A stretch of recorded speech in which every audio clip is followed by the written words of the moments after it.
Katie from Cultaholic.com. I wasn't going to do a second news video today, and then this story broke, and I couldn't not talk about it.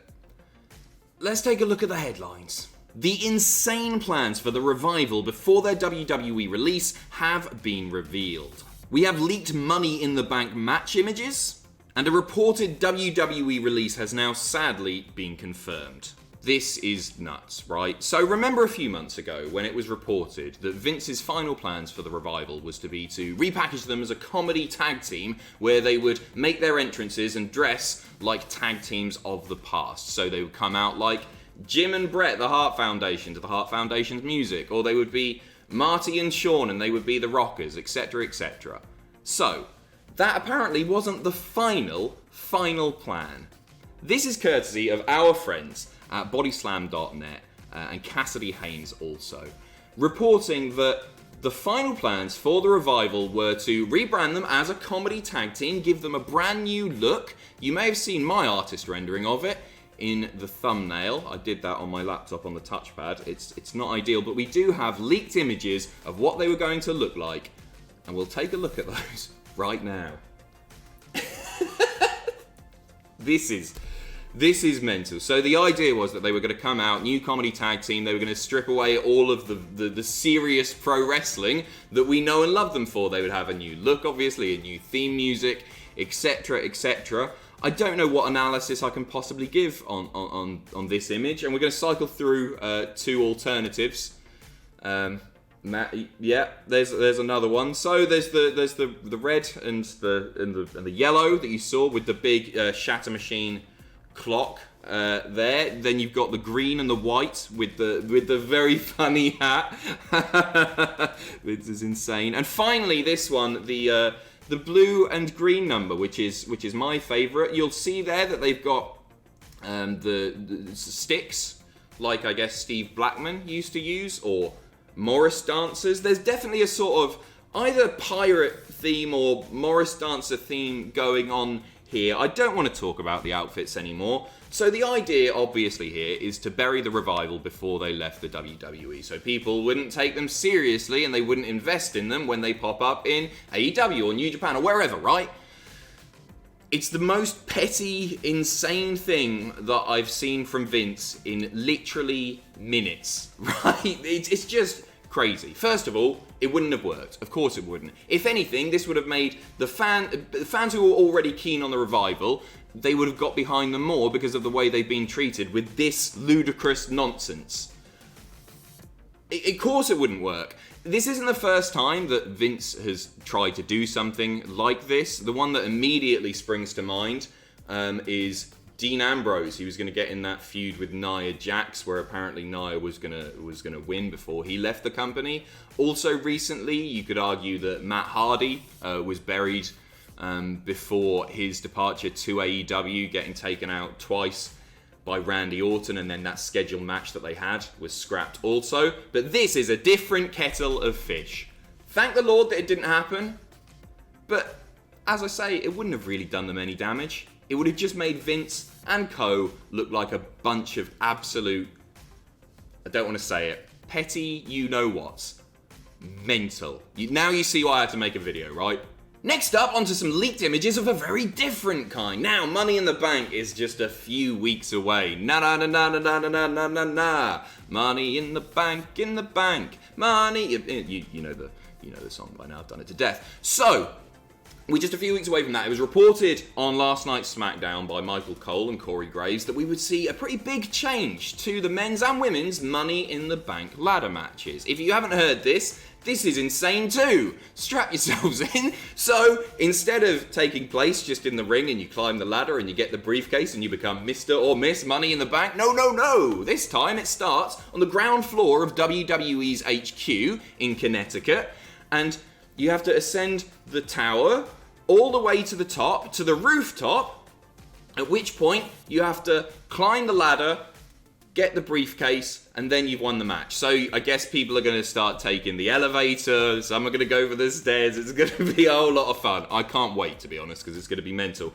Anyway, the Wrestle Daily have leaked a few images of what we can expect to see, which we're going to flash up for you now. First of all, an exterior shot of WWE's HQ. It doesn't give too much away, but there's lots of rigging, lots of stuff on the top of the roof there. So let's go to the close-up shot now. Boom, there it is.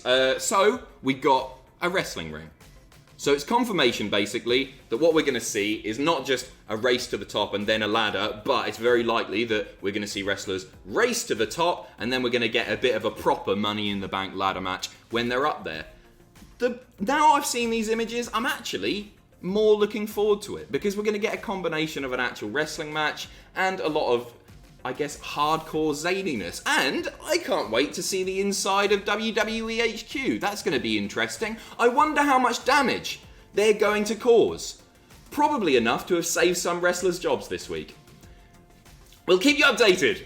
Next up, Dustin Rhodes is teasing a retirement from pro wrestling. So this was revealed by AEW themselves when they released a snippet of an upcoming Road 2 video. The full video is going to be released on Monday. In the video, Cody's there listening to an answering machine message from his older brother Dustin, in which Dustin basically just says, if I don't win my next match, then I'm going to retire from wrestling. So the interesting question here, right, is what is Dustin's next match? God, is it against John Moxley or Kenny Omega or Cody again? Oh, imagine it's not. It's Kip Sabian.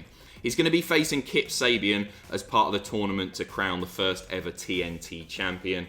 It's going to be on Wednesday night. So essentially the news here is that Dustin Rhodes isn't going to retire on Wednesday night. Nothing against Kip Sabian at all. Truly not. I think the guy's really great.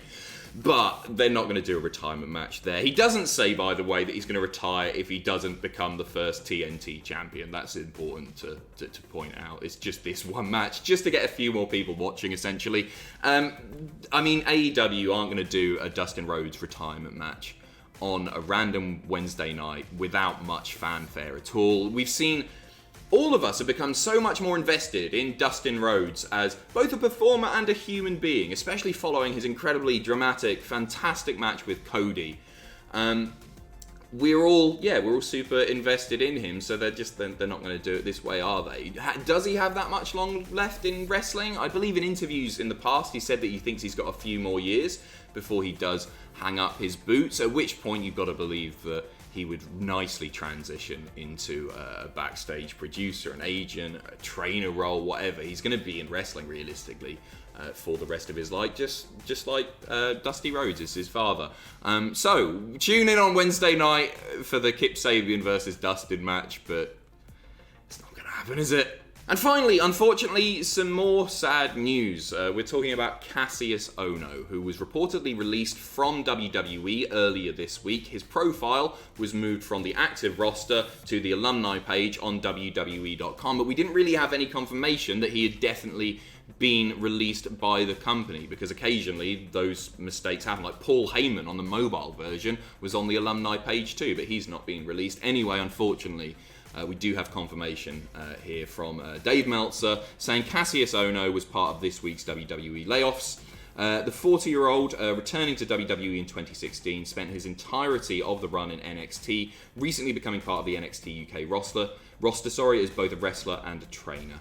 But it's been confirmed there by Dave that he has been let go from the company. He had a few runs in WWE, didn't he? He went away for a while. Vince was said to be not especially hot on him after he put on a fair bit of weight. He was let go from the company. He went back to the Indies. He did great things all over the place. Here in Britain, he popped up in loads of indie promotions here. He did great stuff in Evolve too. He was making people take the pedigree and then kick out at one, which I'm all for as well. And so it's really, really sad to see him go, because he's another guy that you've got to believe, even if he's not actively used on TV, and the way that he's been used in recent times has largely been as, not necessarily enhancement talent, he's not a jobber as such, but he puts over younger up-and-comers. But if he wasn't going to be used, then I can't think of many people better to transition into a trainer role or an agent role than Kassius Ohno, the former Chris Hero. Chris Hero once again, I guess. Because, yeah, he's just a really talented guy. He's been wrestling for a long, long time now. I want to say like 15, 20 years at this point. So yeah, we'll keep you updated on what Chris Hero, the former Kassius Ohno now, does next. Thank you very much for tuning in. That revival news, eh? Something else. See you in a bit.